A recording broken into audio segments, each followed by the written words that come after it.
Previously we've talked about the difference that an apostrophe makes. Remember that shadow's a dry, thirsty land. An apostrophe S makes the shadow the subject of the sentence.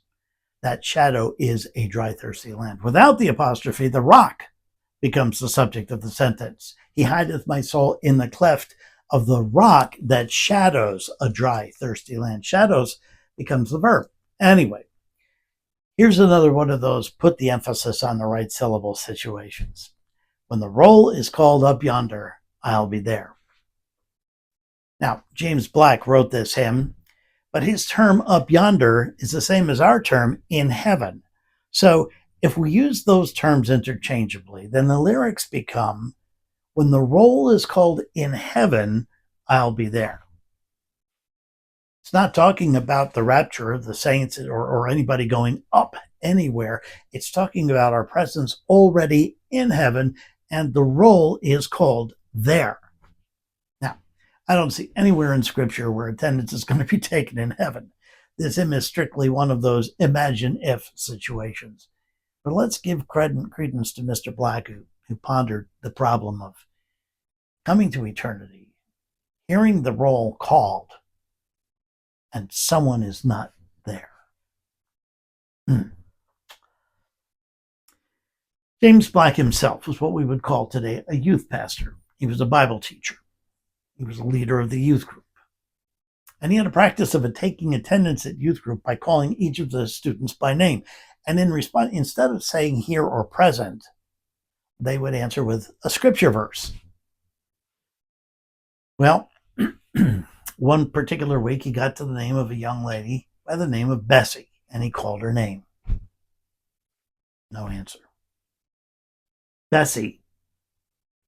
No response. This troubled him on several accounts because, for one thing, Bessie was a young 14-year-old girl who had no money in her family. She was the child of alcoholics, and her clothes were always unkempt. And actually, he had met her when he passed through a back alley taking a shortcut to get around Main Street. He invited her to youth group, hoping she would find the Lord there. This week he called her name, and she wasn't there.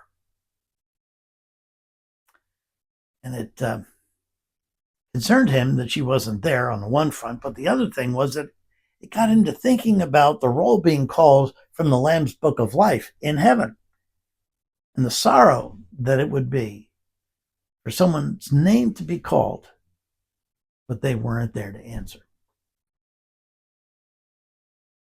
He struggled through that evening trying to find a hymn on that subject to close the program, but there were none. So when he got home, two things happened. He first called Bessie's parents to check on her, and then he sat down and wrote the first verse of the hymn. But when he called her parents, he learned that she wasn't present because she had contracted pneumonia. Very seriously ill. And that only fueled the fire within him, though, to write those words. And by the way, the rest of the hymn all came within 15 minutes, including the music. And as much as hymns change from generation to generation, this one remains exactly the same as he wrote it. When the trumpet of the Lord shall sound, and time shall be no more, when the morning breaks eternal, bright, and fair.